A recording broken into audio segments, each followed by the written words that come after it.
নমো তচ্ছ ভগবতো অরহতো সম্মা সম্বুদ্ধস্স। জগৎপূজ্য মহাকারণিক তথাগত সম্যক সম্বুদ্ধ শ্রীচরণে কৃতজ্ঞ প্রণাম নিবেদন করে প্রজ্ঞাপারমিতে অংশগ্রহণকারী সকল উপাসক উপাসিকাগণের নিরোগ দীর্ঘায়ু সুখী জীবন তথা জ্ঞান বিমণ্ডিত জীবন কামনায় শুরু করতে চলেছি আজকের মহাপরিনির্বাণ সূত্রের পরিশিষ্ট আলোচনা ক্লাস।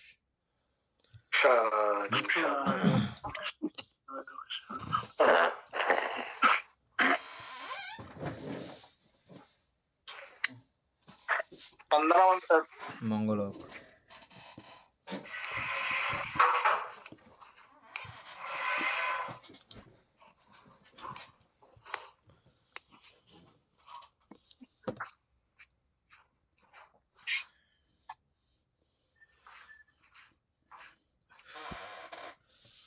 আজকে আমাদের এই অনাত্মা সম্পর্কে বলার কথা ছিল, আগে কদ্দূর পড়ার পরে তারপরে আলোচনা করি না?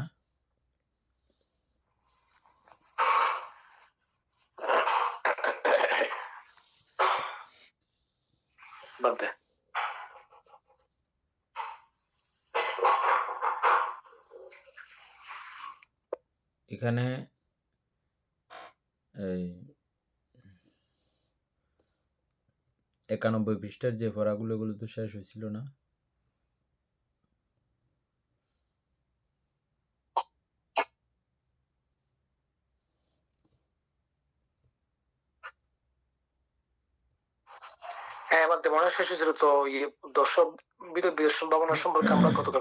অনুলোম জ্ঞান লাস্ট ছিল তো ওটা আলোচনা করছিলাম। আচ্ছা, এখানে ওই দুইটা প্যারা ছিল যে এগুলো এমনি পরে শেষ করছিলাম। নিচে দুইটা প্যারা ছিল যে পূর্বোক্ত দশবিধ লৌকিক বিদর্শন জ্ঞান যেন স্তরে স্তরে সোপানে আরোহণ করিবার ভাবে সজ্জিত এবং ওই সোপানের সর্বোচ্চ স্তরের পরই লোকোত্তর মার্গজ্ঞান স্তর আরম্ভ। লৌকীয় বিদর্শন সম্পর্কে সুকুমার বাবু কিছু বলেন।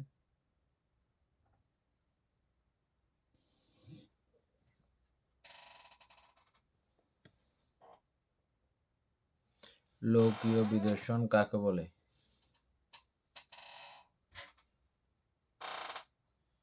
আরো কারো যদি এমনি বলতে ইচ্ছে থাকে এগুলো আবার জানাবেন, আমাদেরকে বলবেন। তা আমি এটা বলতে চাচ্ছি।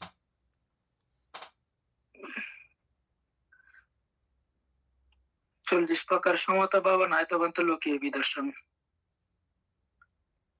আর ওই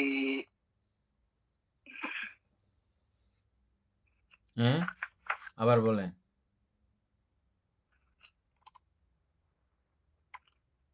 চল্লিশ প্রকার সমতা ভাবনা নয়ন্ত লৌকিক বিদর্শন।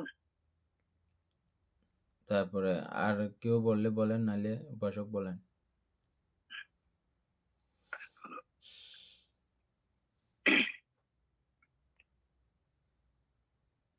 মিউট করা আপনার। বলতে লৌকিক বিদর্শন হচ্ছে শ্রোতাপতি মার্গফল লাভ করার আগ পর্যন্ত আমরা যে প্রথম ধ্যান, দ্বিতীয় ধ্যান, তৃতীয় ধ্যান এভাবে বিদর্শনে যাওয়া হয়, এগুলো হচ্ছে সবগুলোই লৌকিক বিদর্শন। প্রথম ধ্যান, প্রথম শ্রোতাপতি মার্গ লাভ করলেই লোকোত্তর শুরু হয় আর কি।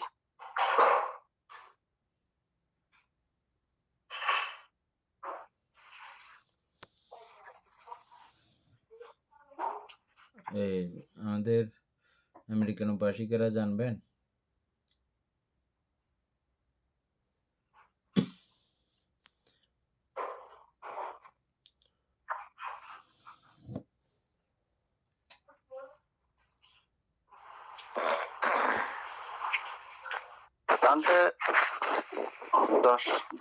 দশ প্রকার বিদর্শন জ্ঞানের পূর্বের অবস্থাগুলো অবস্থাগুলো লৌকিক নিদর্শন।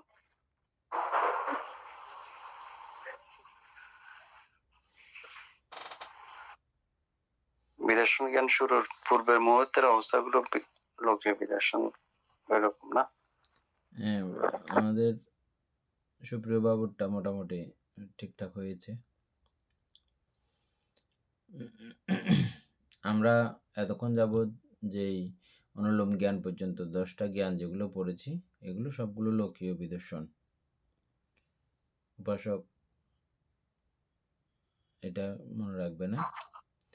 হ্যাঁ, সেটাই তো বললাম আমি। লোকোত্তরের আগ পর্যন্ত, শ্রোতাপতির আগ পর্যন্ত এগুলো সবগুলো তো অনুলোম জ্ঞান পর্যন্ত এগুলো লৌকিক নিদর্শন, সেটাই আমি বলতে চাচ্ছিলাম আর কি। এটা প্রথম ধ্যান, দ্বিতীয় ধ্যান এগুলো নাম ধরলে হবে না।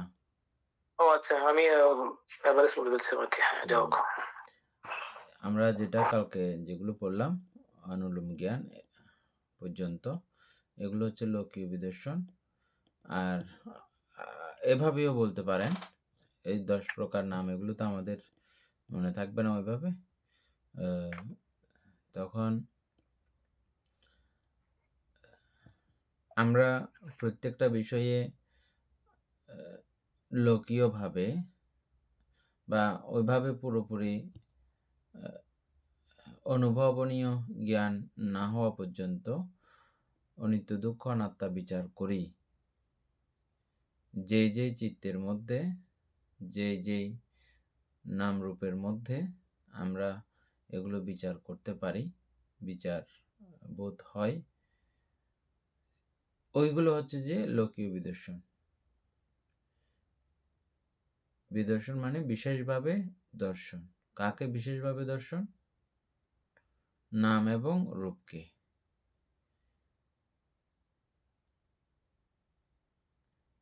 নাম এবং রূপকে বিশেষভাবে দর্শন। আর এটা লৌকিক এবং লোকোত্তর ভেদে ভাগ করা হয়। যখন শ্রোতাপত্তি মার্গ লাভ হয়ে যায় তখন এটা লোকোত্তর। আর পৃথকজনে যখন এই বিষয়কে দেখে তখন এটাকে লোকীয় বিদর্শন বলা হয়। সুকুমার বাবু লিখে রাখবেন, এটা অত্যন্ত দরকারি জিনিস।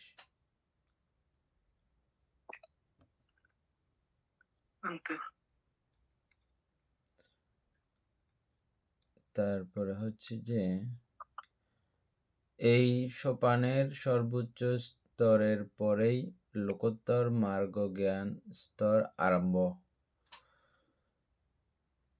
অর্থাৎ এই অনুলোম জ্ঞানের পরে। লোকোত্তর মার্গ জ্ঞানের 8টি শ্রেণী, যথা শ্রোতাপত্তি মার্গ থেকে অরহত ফল পর্যন্ত। লোকোত্তর এই জ্ঞান মার্গ নির্বাণের অবস্থা পর্যন্ত বিস্তৃত।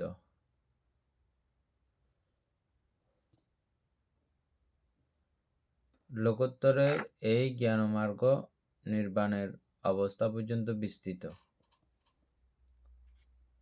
উপাসক এটা কি বলছে যে?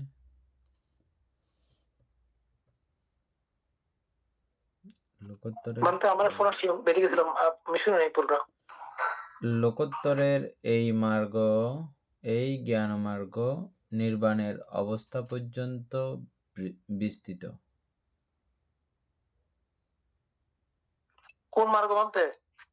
এইগুলো সবগুলো আর কি, শ্রোতাপত্তি মার্গ থেকে অরহত ফল পর্যন্ত।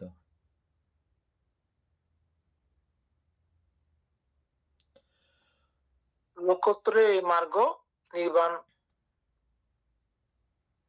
নির্বাণের অবস্থা পর্যন্ত বিস্তৃত। ঠিক আছে বলতে বলেন এই কথাটার মিনিং সুন্দর করে। কারণ বলতে এই মার্গই তো আমাদের, এই মার্গের মাধ্যমে তো আমরা নির্বাণে পৌঁছাবো, তাই না? লোকোত্তরের শ্রোতাপত্তি থেকেই শুরু করে।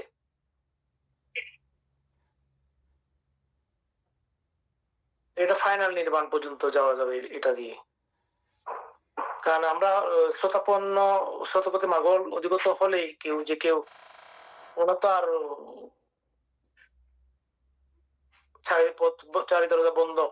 সুতরাং 7 জন্মের মধ্যে উনি যদি ম্যাক্সিমাম 7 জন্ম, এটা তো আমরা জেনে আসলাম গ্যারান্টি সহকারে বলেছেন, মধ্যে উনি নির্বাণ অবশ্য অধিগত হবেন।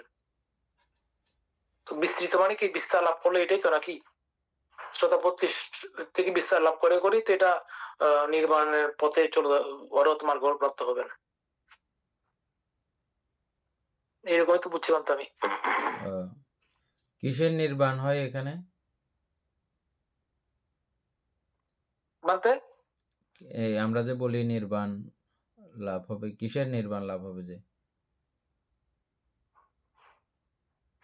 এটা বলতে নির্বাণ তৃষ্ণা মুক্ত, এখানে আসক্তি মুক্ত, এখানে বিভিন্ন ভাবে নির্বাণ সম্পর্কে আমরা তো জেনে আসছি, তাই না? জন্ম মৃত্যু থেকে নির্বাণ লাভ হবে, জন্ম মৃত্যুর। এখানে আমরা এই যে দ্বাদশ নিদান থেকে বেরিয়ে যাওয়ার কমপ্লিটলি। আর এখানে ঠিকই বলা হয়, এটা প্রক্ষান্তরে দুঃখেরও নির্বাণ বলা হয়, দুঃখের সমাপ্তি। তারপরে হচ্ছে যে এই জন্মচক্রের তথা আপনি যেটা বললেন দ্বাদশ নিদানের চক্র এর সমাপ্তি, যাবতীয় দুঃখ স্কন্ধের সমাপ্তি হচ্ছে যে নির্বাণ। এই নির্বাণ উপলব্ধি করেন শ্রুতাপত্তি মার্গ জ্ঞান থেকে। অর্থাৎ শ্রুতাপত্তি মার্গে যেমন নির্বাণ বিস্তৃত রয়েছে, অরহত্য ফল জ্ঞানেও নির্বাণ বিস্তৃত রয়েছে। এই জন্য বলা হচ্ছে নির্বাণের অবস্থা পর্যন্ত লোকোত্তর এই মার্গ জ্ঞান, এই জ্ঞান ও মার্গ নির্বাণের অবস্থা পর্যন্ত বিস্তৃত।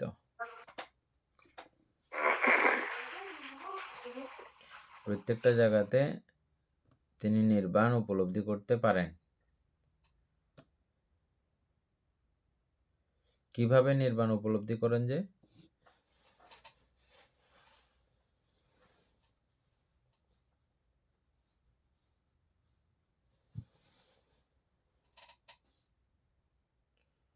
মিউট হয়ে গেছে। কিভাবে নির্বাণ উপলব্ধি করেন? নির্বাণ উপলব্ধি আমরা তো পরে জেনে আসছি আর কি, এটা তো বলা সম্ভব নয় এরকম করে। তো যা জানলাম সেখানেই আমাদের এই যে পঞ্চস্কন্ধের যে প্রবাহ, এটা পুরোপুরি বন্ধ করে ফেলা, এখানে নাম রূপের যে প্রবাহ এটা বন্ধ করে ফেলা, অর্থাৎ নামেও শূন্যতাকে প্রমাণ করা আর রূপের মধ্যে শূন্যতা, এরকমই তো আমরা মনে হয় জেনে আসছি। সমস্ত কি বলে আসক্তি মুক্ত,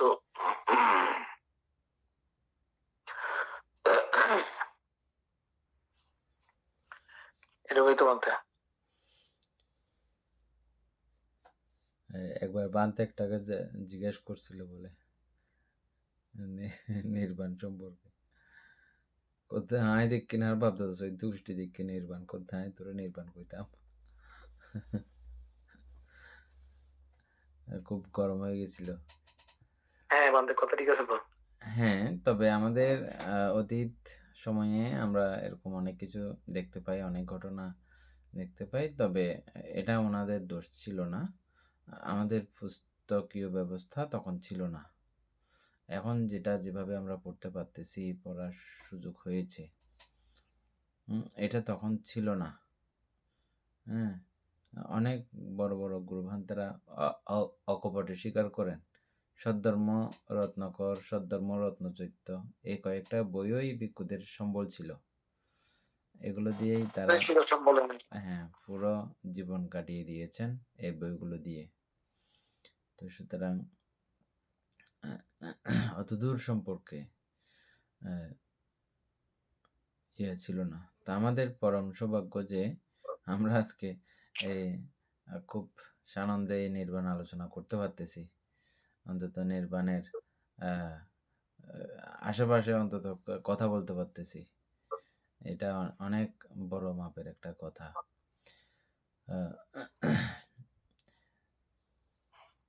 নির্বাণ অর্থ নিবৃত্তি, আর এই নির্বাণ স্পর্শ করা বা নির্বাণ অনুভব করা হচ্ছে যে এমন,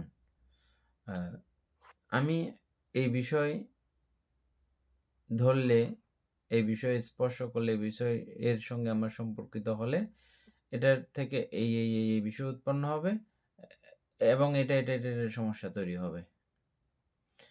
আমি ওই বিষয়ের সঙ্গে সম্পর্ক না রাখলে ওই বিষয়গুলো আমার আর উৎপন্ন হওয়ার কোনো সুবিধা নাই।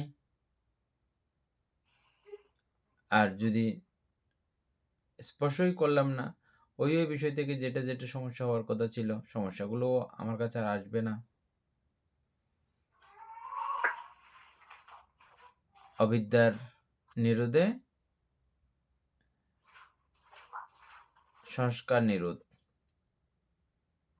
অবিদ্যার নিরোধে সংস্কার নিরোধ, এটা হচ্ছে নির্বাণ। তাহলে আমরা কি ওই কাজগুলো যতক্ষণ আমরা বেঁচে আছি ততক্ষণ পর্যন্ত আমাদের সমস্ত কার্যক্রমগুলো চলমান থাকবে, চলবে। তবে অকুশল পক্ষীয় সমস্ত কার্যক্রম বন্ধ হয়ে যাবে অটোমেটিক। কুশল পক্ষীয় সমস্ত কার্যক্রম চালু থাকবে, রানিং থাকবে। কিন্তু চালু থাকলেও রানিং থাকলেও অবিদ্যা মুক্ত হয়ে রানিং থাকবে, যেটা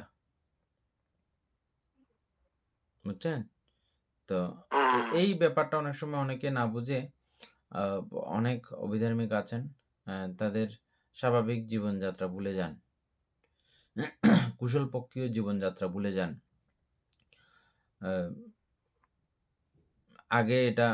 আগে অনেক গুরুভান্তারা এভাবে আমাকে বকা দিয়েছেন, বলেছেন ঠিক এই কারণে, মানে অভিধর্ম চর্চা করতে গিয়ে তারা অনেক সময় উল্টাপাল্টা কথাবার্তা বলে, স্বাভাবিক জীবনযাত্রাকে বেমালুম ভুলে যায় এবং বিশেষত শিলাদি বিনয়াদির সম্পর্ক থেকে দূরে ছুটে যেতে চায়। মানে সবসময় এটা মনের দোহাই দেয়, আমার মনে তো এমন না, আমার মনে তো এমন না, এমন কথা বলে। এই জন্যই বলছি যে আবিজ্ঞাপাচ্ছায়া সাংকারা অবিদ্যা নিরোধ থাকবে, তবে আমার যত কুশল জাতীয় কর্ম রয়েছে এগুলো সবগুলো কন্টিনিউ চলতে থাকবে। অকুশল সবগুলো স্টপ হবে, বন্ধ হবে, করবে না। তাইলে আর কুশল করলেও সেই কুশলের মধ্যেও তিনি সবসময় বিদ্যা বিরাজমান রাখেন, সংস্কার উৎপন্ন হবে না, সংস্কার উৎপন্ন করবেন না। একটা প্রশ্ন ছিল, হ্যাঁ, বুদ্ধ তো নির্বাণ প্রাপ্ত হয়ে গেছে, তো আমরা বুদ্ধ মুক্তিকে জীবন বিন্যাস যখন করি, জীবন বিন্যাস সূত্র দিয়ে, তো এটা উচিত না অনুচিত? এটা তো নির্বাণ হয়ে গেছে। একটা জায়গাতে আমাকে একবার ধর্মদেশক হিসেবে নিয়ে গেছে, বুদ্ধ মুক্তির জীবন্যাস অনুষ্ঠান, এবং কঠিনচিপুর দানও ছিল সেদিন। তা আমাকে বলছে যে এই জীবন্যাস সম্পর্কে বলার জন্য। তারপরে এখন তো আপনারা খুব ভালো করে এটা পড়তেছেন, বুঝতেছেন। তো জীবন্যাসের মধ্যে কি কি আছে, কি কি কথাগুলো আমরা সেখানে বলি, এই কথাগুলো অবিদ্যার প্রত্যয়ে সংস্কার প্রত্যয়ে, এই কথাগুলো সব এখানে আছে, বুঝছেন? এবং বুদ্ধের প্রথম গাথা সুকুমার বাবু আবৃত্তি করেন তো, অনেকা জাতি সংসার, বলেন সুকুমার বাবু কোথায়? মোবাইলে ডিস্টার্ব দিতেছে। অনেকা জাতি সংসার আবৃত্তি করেন। আছে নাকি জিনিস। আচ্ছা, অনেক জাতি সংসারং শব্দ বিশেষং অনি বিশেষং গহকারকং গবেষন্তু দুঃখ জাতি পুনঃ পুনঃ গহকারক দিটা হয়েছে পুনঃ গহন কা হয়েছে সাবেতা পাশুকা ভগবা গহকটং বিসংকতং বিসংকারং গাতং চিত্তং তানহানং কামুজে জাগাতে। প্রথম লাইন হচ্ছে যে অনেক জাতি সংসারং সন্দবিসং অনিবিসং আনিবিসং গাহকারকং গবেষন্তু দুঃখ জাতি পুনঃ পুনঃ গাহকারকো না দিটা দিঠোসি পুনগাহং নকাহসি সব্বাতে ফাসুকা ভাগ্যা গাহকুটাং বিসংকিতাং বিসংখারগতং চিত্তং তান্নানাং খায়ামজ্জগাতি। এগুলো জীবন্যাসের মধ্যে এই কথাগুলো রয়েছে, বুঝছেন? তাহলে এই কথাগুলো ভাঙাভাঙি করলে আপনি বুঝে যাবেন বিষয়টা কি, আসলে কি। হ্যাঁ, এখানে বলা হচ্ছে যে আমি বহু কষ্টে, বহু সাধনার ফলে, বহু ত্যাগ তিতিক্ষার ফলে, অনেক জন্ম জন্মান্তর এই গৃহকারককে খুঁজেছি। গৃহকারক বলতে এটা কবি ভাষা, মানে বুদ্ধ কবিদের মধ্যে শ্রেষ্ঠত্ব ছিলেন, ওনার মতো কবি বলতেছে আর কেউ নাই। মানে এখানে কবিত্ব ব্যাপারে আসছে, কিন্তু বুদ্ধের এই কথাটাতে অরিজিনাল ফালিতেও আছে এই কথাটা, কিন্তু অরিজিনাল ফালিতেও, মানে বুদ্ধ এইভাবেই বলেছেন কথাটা। তার মানে এখানে পুরো কবিত্ব ফুটে উঠেছে। এবং আমরা অনেকগুলো সূত্র যেগুলো আছে এগুলো সব কবিতার ছন্দে দেখেছেন, খেয়াল করেছেন? এগুলো সব সেজন্য বুদ্ধ সব মানে কবিতা সব বাণী না, যেগুলো কবিতার আকারে আছে, যেগুলো কবিতার মতো, যেগুলো কবিতা ছাড়াও আছে না, সবগুলো কবিতা না। আচ্ছা, তো অনেক জাতি সংসারাং, অনেক জন্ম সংসরণ করেছি আমি, কিন্তু হে গৃহকারক তোমাকে আমি খুঁজে পাই নাই। আর তোমাকে খুঁজে না পাওয়ার কারণে আমাকে এতবার জন্মগ্রহণ করতে হয়েছে, এতবার মৃত্যুবরণ করতে হয়েছে। এবং এই জন্ম মৃত্যুর মাঝখানে যে জীবনটা আছে, এখানে কত রকমের হতাশা, দুর্দশা, নৈরাশ্য, তচ্ছা যন্ত্রণা, এগুলো কত রকমের পেয়েছি, তার কোনো ইয়াত্তাপাত্তা নাই। কিন্তু এখন আমি তোমাকে দেখতে পেয়েছি,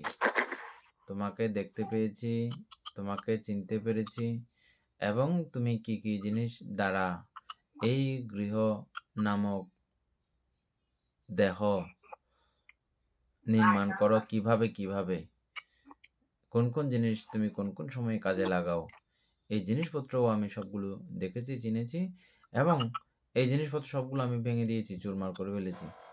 আর এগুলো দিয়ে তুমি আর গৃহ নির্মাণ করতে পারবে না, বা দেহ নির্মাণ করতে আর পারবে না।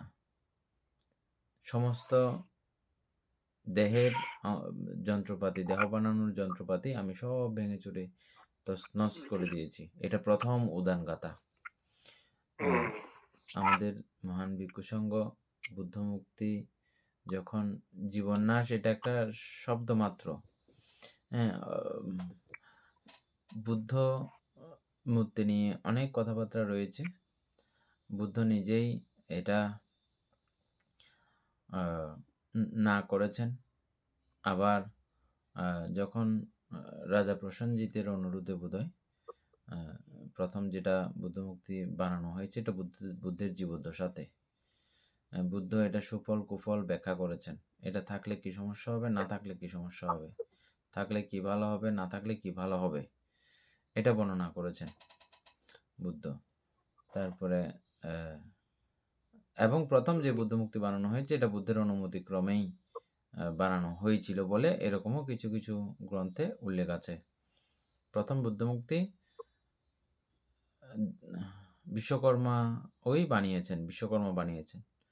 এবং ওটা অনেক ঋদ্ধিজাত একটা ব্যাপারও কাহিনীও ঘটেছে। বুদ্ধ আসা মাত্র দাঁড়িয়ে গেছিল চন্দন কাঠের সেই বুদ্ধমূর্তি, প্রথম বুদ্ধমূর্তি যেটা ছিল বুদ্ধের জীবদ্দশাতে। সাথে এবং ওটার ধাতব অংশ বা ওটার শরীরের টুকরা খণ্ড অংশ কিছু কিছু অংশ নিয়ে আবার বিভিন্ন দেশের মধ্যে মুক্তি বানানো হয়েছে।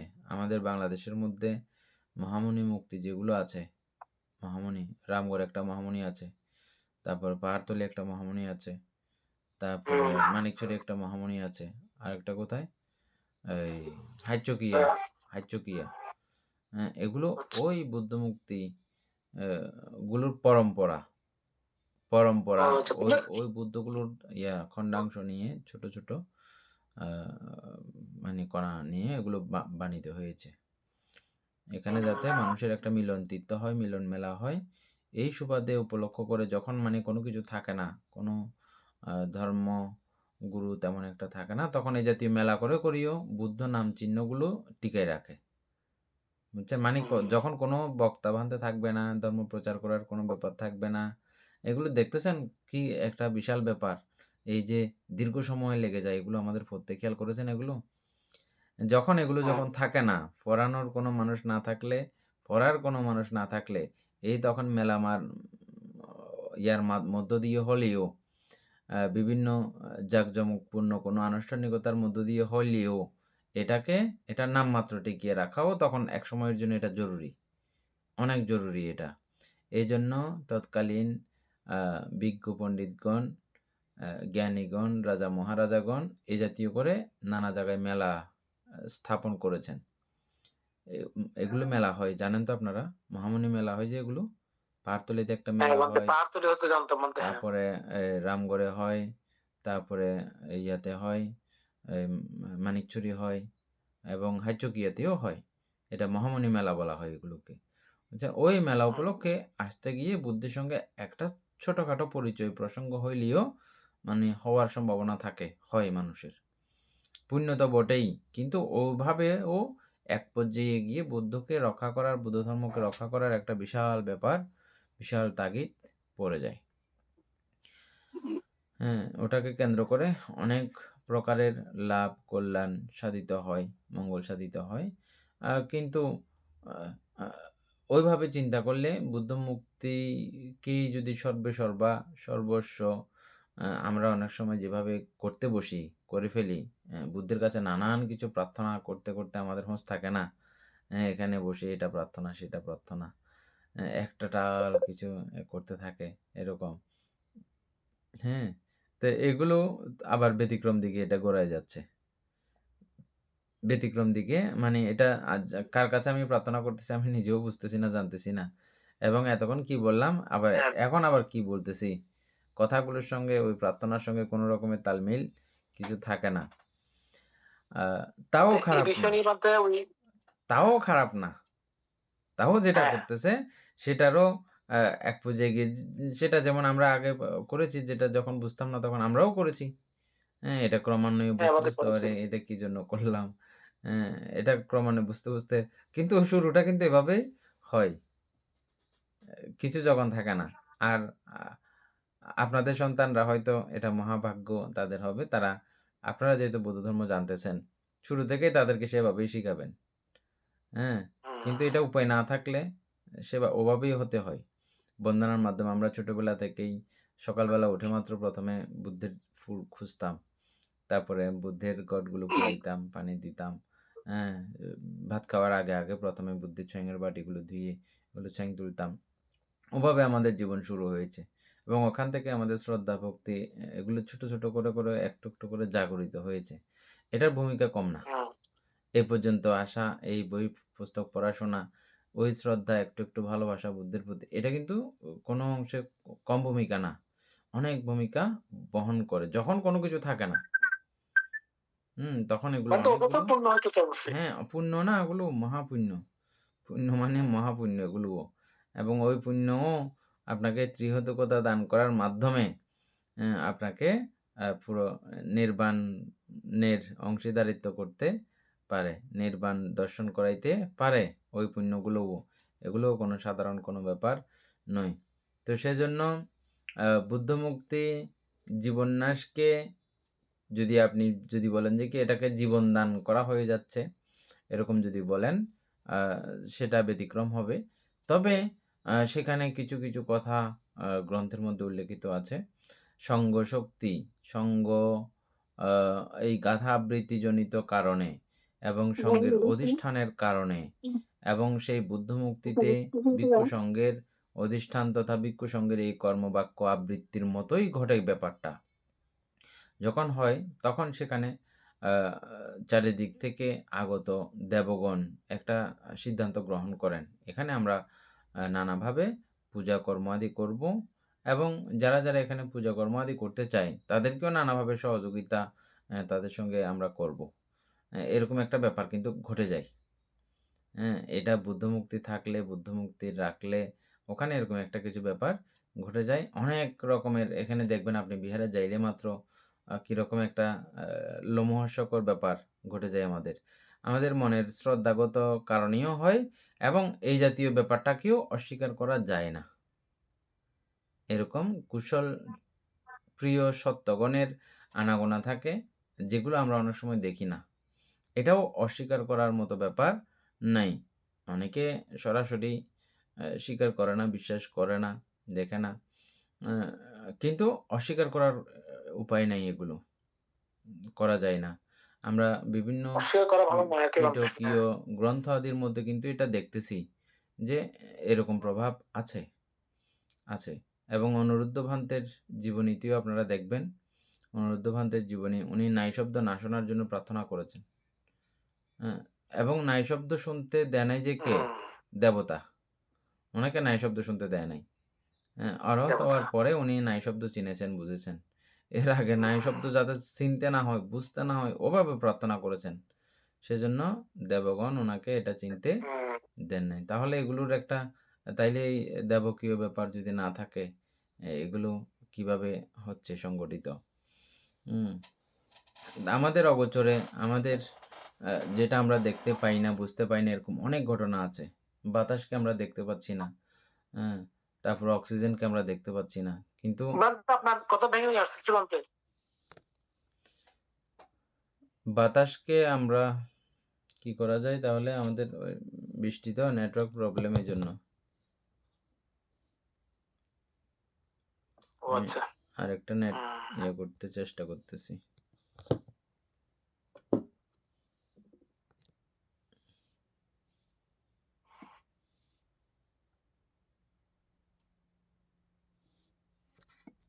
এখন ঠিক আছে? মনে হচ্ছে ঠিক আছে।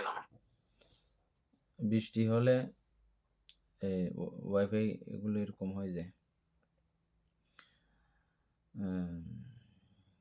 কি বলছিলাম?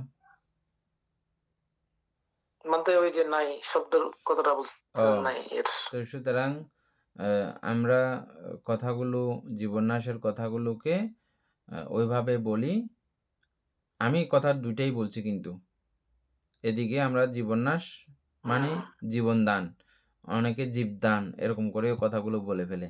জীবন্যাস মানে জীবদান না, জীবন্ত করে তোলা না। হ্যাঁ, এটা এরকম না কথাটা।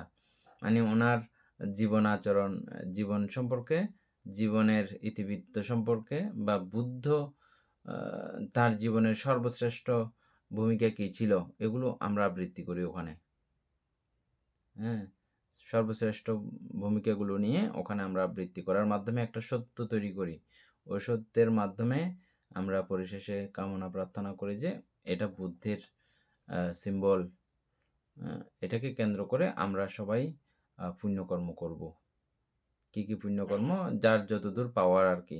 কারো কারো পাওয়ার শক্তি আছে শুধু একটা মোমবাতি জ্বালানোর মতো, কারো কারো মোমবাতি জ্বালানোরও ওরকম পুণ্য শক্তি ওরকম নাই। তারা শুধু একটু দেখে শ্রদ্ধা সম্মান করবে, ওতেও অনেক পুণ্য হবে। এবং কেউ কেউ ফুল দিয়ে পুণ্য করতে পারবে, কেউ কেউ ছয়ং দিয়ে পুণ্য করতে পারবে, কেউ কেউ আগরবাতি দিয়ে পুণ্য করতে পারবে, কেউ কেউ ফুল আরও বাজার থেকে কিনে কিনে করতে পারবে। যেমন আমরা অনেক সময় যেটা পাচ্ছি না, এখানে শ্রীলঙ্কানরা হ্যাঁ, কি সাংঘাতিকভাবে ফুল দিয়ে পূজা করে, হ্যাঁ এরা। তারপরে আরও নানাভাবে করে, এগুলো যার যার কোয়ালিটি অনুযায়ী। আবার কেউ কেউ বুদ্ধের ধর্মদেশনাগুলো পড়ে পড়ে পুণ্য অর্জন করে। আবার কেউ কেউ বুদ্ধের ধর্মদেশনা শুনে শিলা দিয়ে আচরণ করার মাধ্যমে পুণ্যকর্ম করে। আবার কেউ কেউ শিল থেকে আরেকটু উপরে উঠে ভাবনা করার মাধ্যমে পুণ্য অর্জন করে। আবার কেউ কেউ ভাবনা থেকে আরেকটু উপরে উঠে প্রজ্ঞা চর্চা করার মাধ্যমে পুণ্য করে। আবার কেউ কেউ এই প্রজ্ঞাতে পরিপূর্ণ হয়ে শ্রোতাপত্তি মার্গ, সুকৃতগামী, অনাগামী, অরহৎ মার্গ এবং ফল লে প্রতিষ্ঠিত হন। ধারাবাহিক আর কি, মানে ক্যাটাগরি অনুযায়ী আর কি এটা। আশা করি আমাদের সুপ্রিয় বাবু যেটা যেটা আপনার মানে একটু বলার ইচ্ছা ছিল, এগুলো পুরো কথাগুলো এখানে চলে আসছে।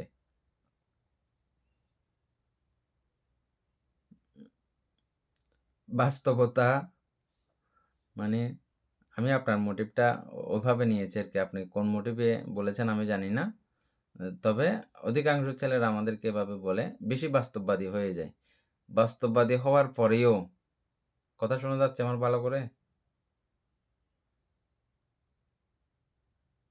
হ্যাঁ বান্ধব ঠিক আছে। বাস্তববাদী হইলেও কিছু কিছু বিষয়কে আপনারা স্মরণ করবেন, মনে রাখবেন। বুদ্ধ হাঁচু দিয়েছেন, হাঁচু দেওয়ার পরে অন্যান্য ভিক্ষুরা বলতেছে যে জীবাত ভাগবা। এটা বিনয় কিন্তু আছে, হ্যাঁ আমাদের বিনয় বর্গের মধ্যে বিনয় পড়লে আপনারা দেখবেন। কি বলতে বলতে হাঁচু জিভা না বিনয় কি লেখা আছে বলছে যে ভিক্ষুসংঘরা বলছে জীবন কি যে জীবাত ভাগবা, পালি কথা, মানে জীবা ভগবান, তো ভাগবা আছে চোখা ভগবান দীর্ঘজীবী হন। জীব হ্যাঁ, বাস্তববাদী ভিক্ষুরা বলেছে যে, এবং বুদ্ধের সঙ্গে থাকতে থাকতে ওদের একটা বাস্তব মানসিকতা, বুদ্ধ অত্যন্ত বাস্তববাদী, বিজ্ঞানসম্মত, এরকম কিছু মোটিভ মানসিকতা সম্পন্ন কিছু থাকা না হয় না হয়ে যায়। ওরা বলতেছে যে এই তোমরা যেরকম করে বলছো, তোমাদের বলা থেকে বুদ্ধের আয়ু বেড়ে যাবে, তোমাদের বলা থেকে বুদ্ধের আয়ু বেড়ে যাবে। এটা নিয়ে কথা টানাটানি লাগছে। তখন বুদ্ধ তাদেরকে বললেন, দেখো এই কথার কোনো ভিত নাই। এটা বললে যে আমার আয়ু বেড়ে যাবে এমন কোনো কথা না। তবে এই কথাটা, শব্দটা খারাপ নয়, অপরের আয়ু কামনা করা। আমি আয়ু কামনা করলে যে বেড়ে যাবে না কিন্তু, তবে আয়ু কামনা করাটা কিন্তু সুন্দর সুন্দর লাগে আর কি। খুব হ্যাঁ সুন্দর, শ্রুতিমধুর, এবং এটা এখানকার প্রচলিত একটা শব্দ। এটা সুন্দর, ভালো রীতি রেওয়াজ, এটা এখানকার এই এলাকার রীতি রেওয়াজ। ওই ভিক্ষু যেই এলাকার ছিলেন সেই এলাকার রীতি রেওয়াজ হচ্ছে যে হাঁচু দিলে এভাবে বলতে হয়। কোনো মানুষ যদি হাঁচু দেয়, তোর আয়ু বাড়ুক বা তোমার আয়ু বাড়ুক, এরকম করে সুন্দর করে একটা স্বস্তি। আমাদেরও এক এক এলাকায় এক একটা আছে। আমাদের গ্রামের মধ্যে আমরা অনেক মানুষের অনেক কিছু শুনেছি। অনেকে বলে যে বুদ্ধ ধর্ম সংঘ বলে, তারপরে অনেকে অনেক রকম করে বলে। গড ব্লেস ইউ বলে বলতে, গড ব্লেস ইউ এখানে না, এখানে এখানে বলছে আতেসে আতসিউ, না আতেসে আতসিউ মানে মানে ইয়ে কি? করা আর কি, এটা কি বলে ওটা জীব হয় এরকম বলে আর কি। এটা ও আচ্ছা আচ্ছা। সংস্কৃত বলে এটা। তো যাই এমনি হোক, গড ব্লেস ইউ বলা হয়, বাংলাদেশে বলে অনেকে। আচ্ছা আচ্ছা। তো যাই হোক, এই কথাটাকে কেন্দ্র করে বুদ্ধ বললেন যে দেখো এরকম কিছু কিছু বিষয় যেটা এটার কোনো ভিত নাই, সত্যি না বিষয়টা, তথাপিও ওই বিষয়গুলোকে মান্য করতে হয়, করতে হবে, করবে, এতে তোমাদের কোনো বিশেষ কোনো সমস্যা হবে না। এক, এটা। আর দ্বিতীয় কথা হচ্ছে যে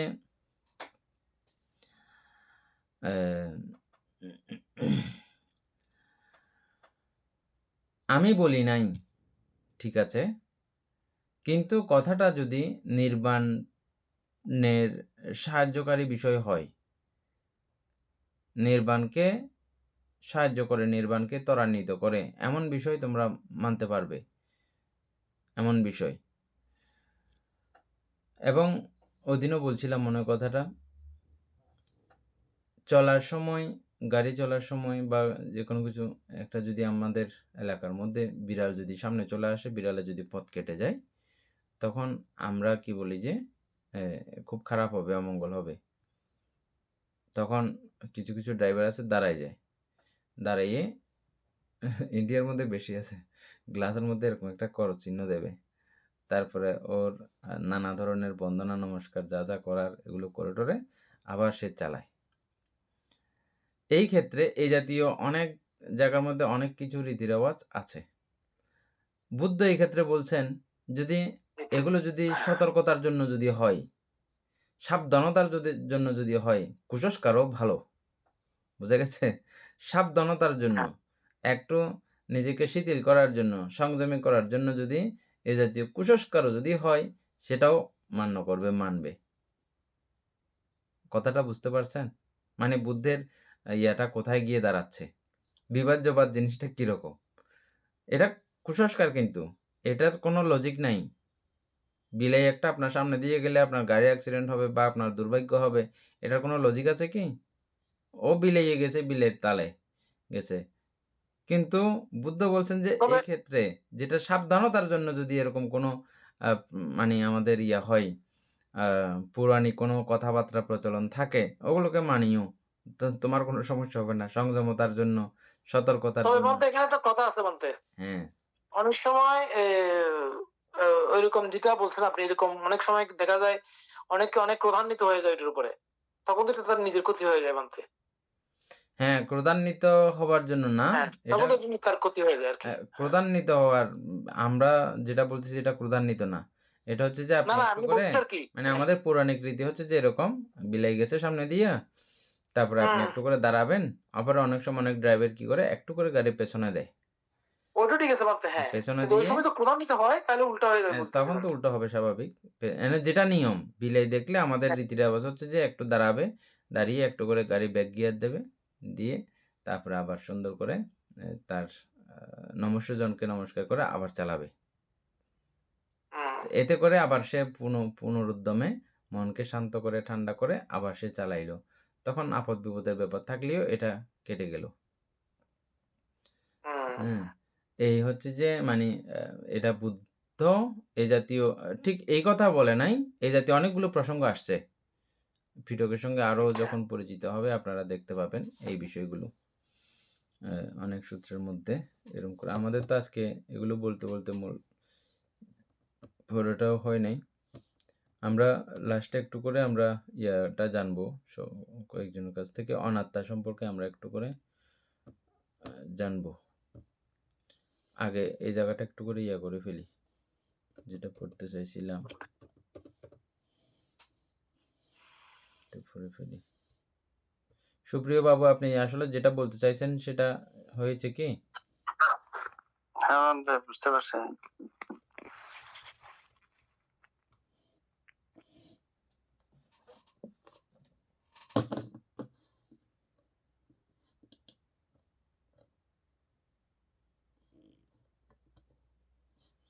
নির্বাণই ইহার শেষ গন্তব্যস্থান।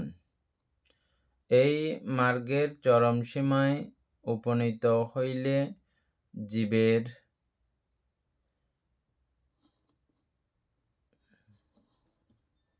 জন্ম মৃত্যুর শেষ কারণসমূহ সমূলে বিনষ্ট হয়। একদম শেষ কারণসমূহ সমূলে বিনষ্ট হয়।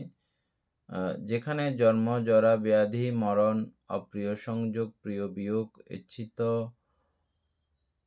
অপ্রাপ্তি ও অনিচ্ছিত প্রাপ্তিজনিত কোনো দুঃখই নাই, যেখানে আছে কেবল চিরশান্তি, যেখানে আছে কেবল চিরশান্তি, চিরসুখ। এই কথাটাকে জয়দত্তবাবু সবার জন্য একটু করে বুঝিয়ে দেন। যেখানে যেখানে আছে কেবল চিরশান্তি, চিরসুখ, এটা একটু করে ইয়ে করেন।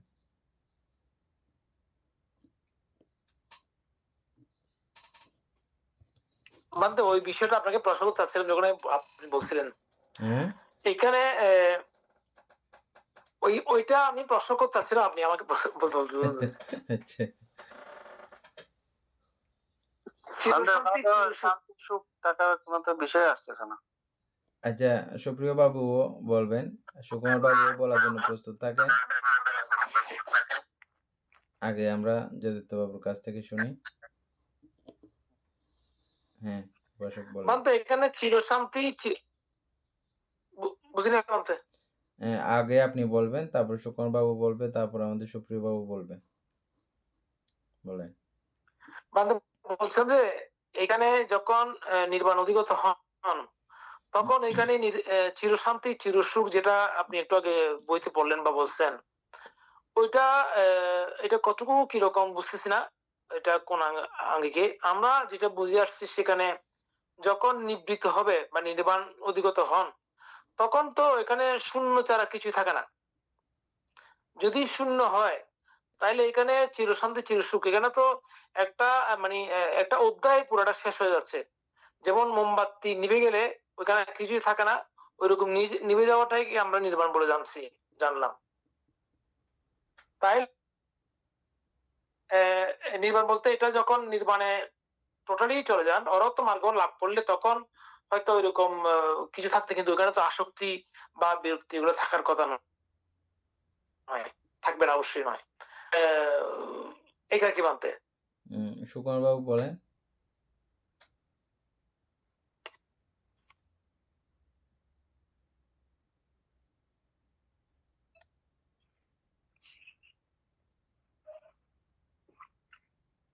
এটা কথাটা বানতে কি নির্বাণের আগে নাকি অর্থাৎ তেমনি অরহত পর্যন্ত?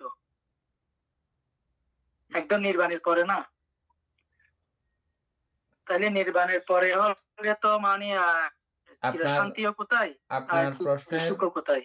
আপনার যেটা প্রশ্ন সেখানে আমি একটু করে আগে ভেঙে দিচ্ছি। প্রক্ষান্তরে নির্বাণ দুইটাই সমান, সোপাধিশেষ নির্বাণ, উপাধিশেষ নির্বাণ, নির্বাণ দুইটাই সমান। নির্বাণ এক প্রকার, নির্বাণ কিন্তু মূলত এক প্রকার। নির্বাণ এমনি দুই প্রকার না। আমরা জীবদ্দশা এবং মৃত্যুর পরে দুই ভাগে বিভক্ত করলেও নির্বাণের স্বাদ কিন্তু একরকম। হ্যাঁ বানতে। এবার বলেন। তাইলে এখানে চির শান্তি কোথায়, একদম চির সুখ কোথায় বানতে? একদম তো নিভে গেছে আর কি। তাইলে যেহেতু সব আসক মুক্ত আর কি, যে দাদা যে বললো মানে কিছুক্ষণ একদম যে মোমবাতির মতো একদম নিভে গেছে, তাহলে এখানে আর শান্তিও মানে কোথায় খুঁজে পাচ্ছে, মানে সুখ কোথায় খুঁজে পাচ্ছে বানতে? মানতে আমি একটা জিনিস অ্যাড করতে চাই এখানে, সেটা হচ্ছে কি আপনি যেটা একটু বললেন অনুপাদিশেষ নির্বাণ ও স্বউপদেশের নির্বাণ। তাইলে যদি অনুপাদিশেষ নির্বাণ যখন হয় ওইখানে আমাদের ওই যে নিবৃত্তি সুখটা অবশ্যই পান।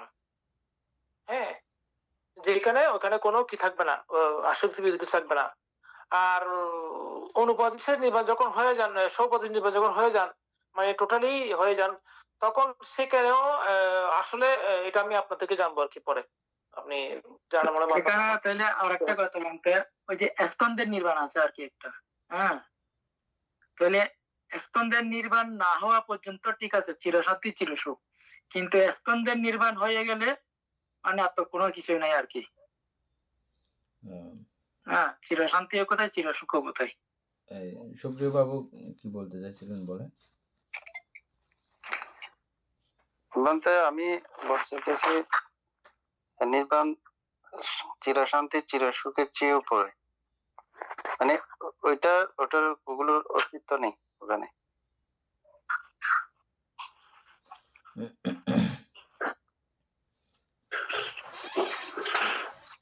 ঠিক আছে, আমরা সবাই পড়ছিলাম, আপনারা খেয়াল করতে পারেন নাই। আমরা অর্থ সংগ্রহ পড়ার সময় এবং এটা রিয়ার মধ্যে পাইছিলাম, বিশেষ করে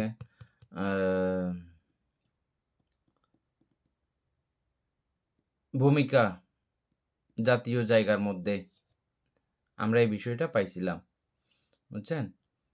তো এই যে নির্বাণকে শান্তি নামে আখ্যায়িত করছে বা করতেছি বলে লেখক বলেছেন, শুধু লেখক বলেছেন বলে কথা নয়, বুদ্ধও এটাকে এভাবেই বলেছেন এই কথা। নির্বাণ পরম সুখ বা পরম শান্তি হিসাবে বিভিন্ন গাথার মধ্যে বুদ্ধকে বলতে দেখা গেছে। বুঝছেন? তো কেন বলেছেন বুদ্ধ? এটারও বিবৃতি ব্যাখ্যা বুদ্ধ প্রদান করেছেন। কেন এটাকে পরম শান্তি বা পরম সুখ, নিব্বাণাং পারামাং সুখাং, এগুলো পালিতে বুদ্ধ নিজেই বলেছেন এই কথাগুলো। বিবিধ জায়গাতে এগুলো উল্লেখিত আছে। তাহলে এই পরম সুখ বা পরম শান্তি কেন বলেছেন? এটা প্রথম হচ্ছে যে এটা যে স্বস্তিকর, আনন্দকর, জ্ঞানীগণের কাছে এরকম একটা মহাশান্তির, মহাপ্রীতির যে একটা বিষয়, এদিকে আকৃষ্ট করার জন্য প্রথমত। ঠিক এরকম করে বলা উচিত হবে না, অ্যাডভার্টাইজমেন্ট, যে কোনো বিষয়ের মধ্যে একটা ভালো অ্যাডভার্টাইজ লাগে। এই যে বুদ্ধ চারিয়ার্য সত্য ধর্মদেশনা করার সময়, ব্যাখ্যা করার সময় বুদ্ধকে অ্যাডভার্টাইজ করেছিলেন? করেছিলেন কি?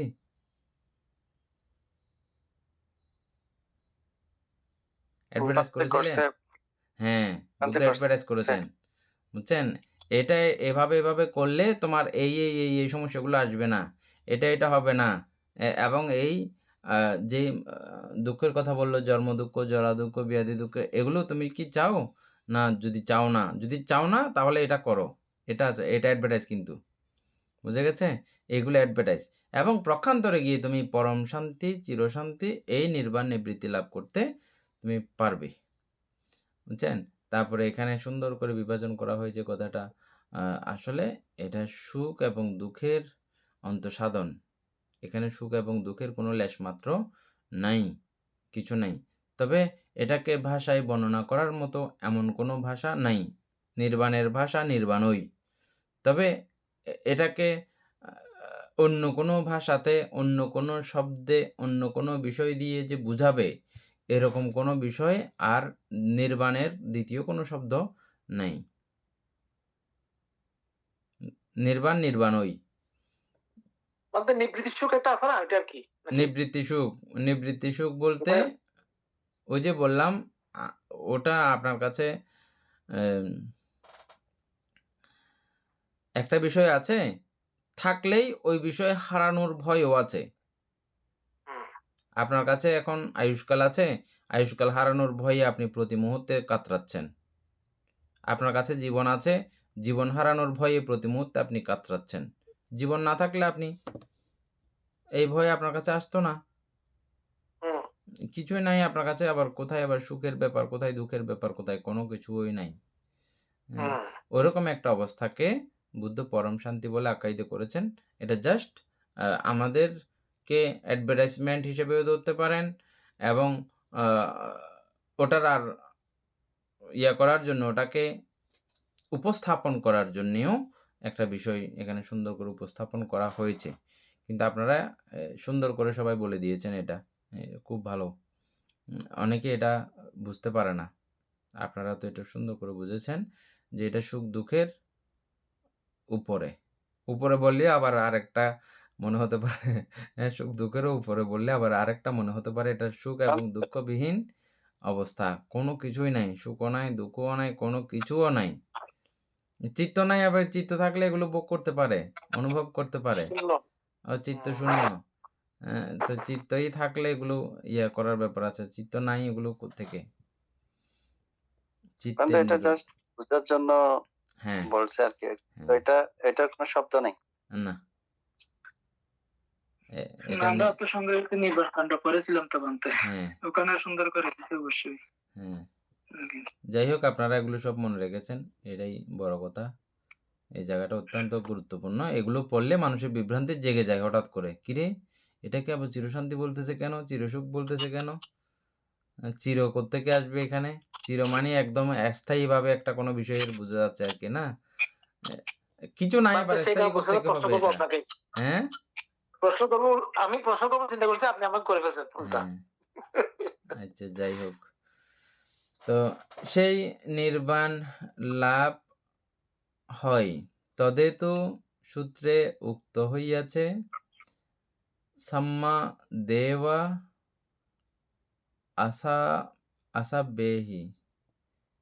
আসাবেহি বিমুচ্যন্তি। সাম্মা দেবা আসাবেহি বিমুচ্যন্তি, আসব থেকে বিমুক্তি, বিমুচ্যন্তি মানে বিমুক্তি, সাম্মা দেবা মানে সম্যক দেবতা,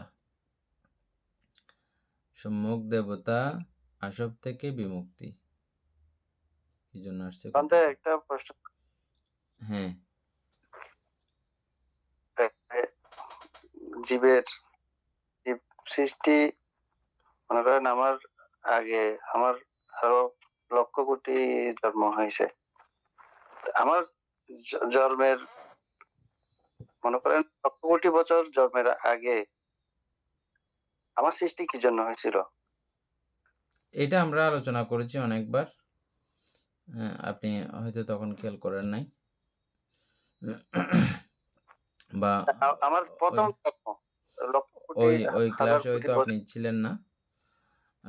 এর উত্তরে বুদ্ধকে যখন কোনো ভিক্ষু এরকম করে জানতে চেয়েছেন, তখন ওই ভিক্ষুকে বুদ্ধ বললেন, আমি তোমাকে প্রব্রজ্ঞা কেন দিয়েছি, তুমি কেন এসেছিলে, তুমি আমার কাছে কি প্রার্থনা করেছিলে?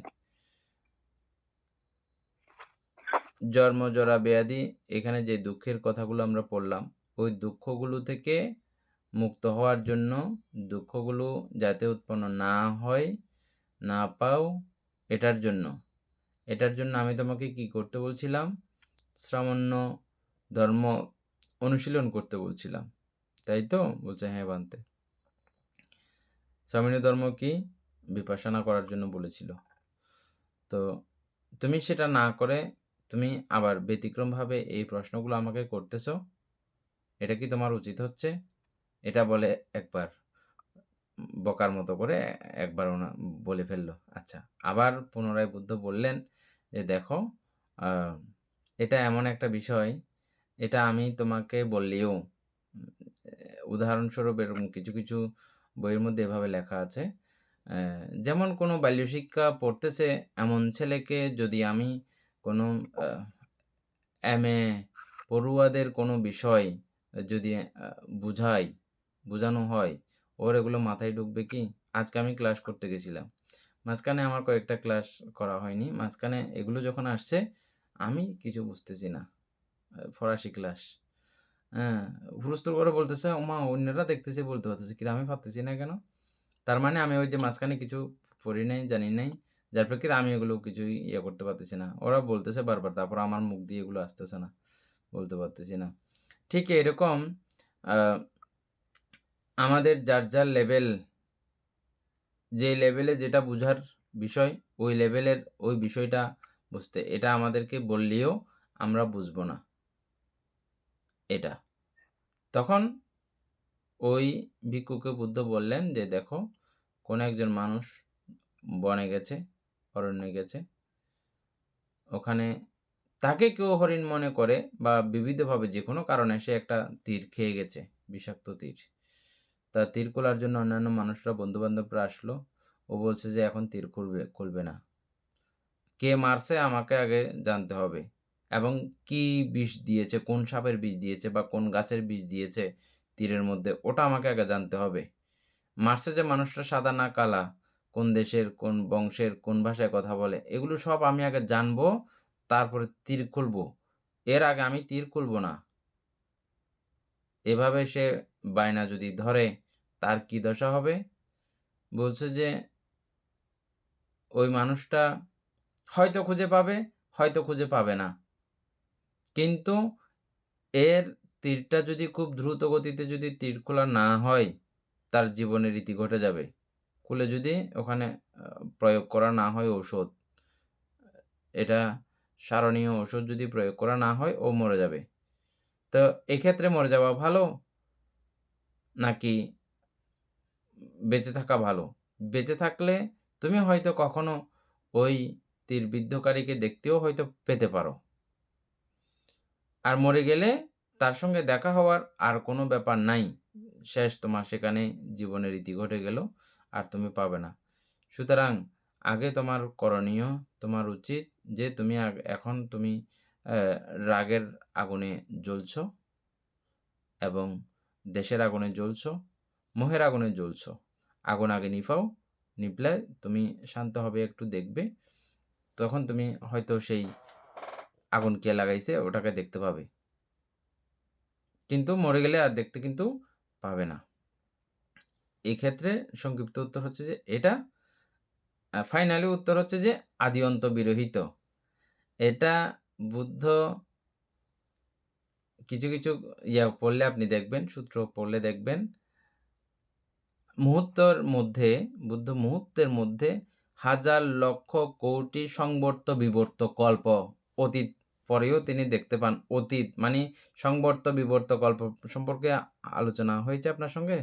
আমাদের অন্যান্যরা যারা আছে তারা সবাই জানেন, আমরা ব্রহ্মজাল সূত্র পড়ার সময় এগুলো আলোচনা করছিলাম। সংবর্ত বিবর্ত কল্প, শুধু সংবর্ত বিবর্ত না, এবার বলছে যে কোটি সংবর্ত বিবর্ত কল্প, কোটি হাজার সংবর্ত বিবর্ত কল্প পরেও আমি কি ছিলাম, কেমন ছিলাম, এগুলো আমি দেখতে পাই, বুঝতে পারি। এবং এটা শুধু যে আমি দেখতে পাই তেমন না, যারা চারিদিবাদ ভাবনায় ভাবিত বহুলীকৃত করতে পারেন চিত্তকে, তারাও এভাবে দেখতে পান। তারা এটার অন্ত খুঁজে পান না, শেষ খুঁজে পান না, শেষ খুঁজে পান না, শুরু এভাবে শুরু দেখা যায় না। তবে কিভাবে শুরু হয়েছে এটা সমাধান আমি আপাতত তোমাদেরকে দিচ্ছি। কিভাবে শুরু হয়েছে এটা শুধু বলছি, এবং কিভাবে শেষ করা যায়, দুইটা সমাধান বুদ্ধ দিয়েছেন। আর ওইদিকে চিন্তা করতে গেলে, চিন্তা করতে করতে যেগুলো অচিন্তনীয় কিছু বিষয় আছে, এগুলো বুদ্ধ চিন্তা করতে না করে দিয়েছেন। জীবনের রীতি ঘটে যাবে, জীবনে কোনো কিছুর লাভ হবে না। যেমনটা কি মহাশূন্যের শেষ দেখতে চাওয়া, বা এই গ্রহ নক্ষত্র রাজির পৃথিবী কত পরিমাণ আছে, সূর্য কি পরিমাণ আছে, মানে কতটা আছে সূর্য, কতটা আছে এরকম আমাদের পৃথিবীর মতো পৃথিবী, এগুলো দেখতে চাইতে না করেছেন। এবং এই শূন্যতার পরিমাণ, পরিমণ্ডল কতটুকু, এগুলো দেখতে চাইতে না করেছেন। এবং প্রাণী জগতের সংখ্যা, কোয়ালিটি কি পরিমাণ আছে, হ্যাঁ, এগুলো সম্পর্কে কখনো চিন্তা করতে না করছেন। এরকম কিছু কিছু বিষয় আছে যেগুলো চিন্তা করে শেষ হবে না, চিন্তা করতে করতে আমার বয়সটাই চলে যাবে। তো সুতরাং এটা নিয়ে না করেছেন, এগুলো অচিন্তনীয় বিষয়, এগুলো চিন্তা না করে যেটা দিয়ে খুব তাড়াতাড়ি দ্রুত দুঃখমুক্তি নির্বাণ সম্ভব ওটাই করতে বলেছেন। যেটা হলে আমার জন্য কল্যাণ, মঙ্গল, সকলের জন্য সুখদায়ক, কল্যাণদায়ক, মঙ্গলদায়ক, ওটা বলেছেন। তাহলে সমাধান কি দিয়েছেন যে বুদ্ধ? সমাধান হচ্ছে যে আমি আদি অন্ত বিরহিত, একভাবে এটা বলছে। আদি অন্ত মানে কি, আপনি যদি এখানে যদি এটা সমাপ্ত না করেন, নির্বাণের ফিনিশিং যদি না দেন, তাহলে আপনি এটার অন্ত খুঁজে পাবেন না। কখন গিয়ে কোথায় এটা রীতি টানবে খুঁজে পাবেন না, তখন এটা অন্তবিরহিত। আজকে অনেকক্ষণ হয়ে গেছে। হ্যাঁ, তারপরে আর ওদিক থেকে আদি বিরহিত। আদি মানে ওই যে এত সংবর্ত বিবর্ত কল্প, সংবর্ত বিবর্ত কল্প সম্পর্কে আপনি ইয়ার থেকে একটু ChatGPT থেকে জেনে নিতে পারেন, তখন বুঝে যাবেন সংবর্ত বিবর্ত কল্প কাকে বলে। হ্যাঁ, ওটা জানলে আপনার পুরোটা পরিষ্কার হয়ে যাবে একটু। আর সমাধান হচ্ছে যে এটাই। কোনটা যে সমাধান? অবিদ্যার প্রত্যয়ে সংস্কার তৈরি হয়, সংস্কারের প্রত্যয়ে এইভাবে এটার মানে উৎপত্তি চক্র। আর নিবৃত্তি চক্র, অবিদ্যা নিরোধে সংস্কার নিরোধ, এটা নিবৃত্তি চক্র। আপনি উৎপত্তি, এবার ওটা চালু থাকলে এভাবে উৎপত্তি হবে, এবং এটা ধ্বংস করলে এভাবে নিভে যাবে। এটাই হচ্ছে যে ফিনিশিং। যাই হোক, ধর্মপ্রাণ উপাসক উপাসিকা বৃন্দ, এতক্ষণ যাবৎ আমরা মহাপরিনির্বাণ সূত্র এর পরিশিষ্ট আলোচনা করছিলাম। এতে আমাদের অপ্রমেয় পুণ্য সাধিত হয়েছে, জ্ঞান সমৃদ্ধ হয়েছে, এবং এই বিষয়গুলো যত আমরা আলোচনা করি তত আমাদের জ্ঞান জগৎ বিকশিত প্রকাশিত হয়, আর এটা দ্বারা আমাদের জীবন চলাও খুব সুন্দর হয়। এটা সম্যকপূর্ণ, বাস্তবপূর্ণ, যেটাকে আমরা অনুভব করে দেখি, এটা কিন্তু এগুলো বাস্তবপূর্ণ কিন্তু। হ্যাঁ, তো এই পুণ্যের মধ্যে আমরা সদা সর্বদা সজীব রয়েছি। আমাদের এই পুণ্যরাশি অনন্ত চক্রবাসী সত্যগণকে দান করছি, গুরুভান্তিদিওকে দান করছি, মাতা পিতাগণকে দান করছি, এবং আমরাও এই পুণ্যের কাছে প্রার্থনা করব নির্বাণ লাভ অবধি অসৎ ব্যক্তি, মূর্খ ব্যক্তি, পাপমিত্রের সংসর্গ লাভ না করে সদা সর্বদা জ্ঞানদর্শী কল্যাণ মিত্রের সান্নিধ্য সংসর্গ লাভ করতে সক্ষম হয়। এরূপ সাধুকামনা পোষণ করে আজকের মতো ক্লাস এখানেই সমাপ্ত করছি। ধন্যবাদ।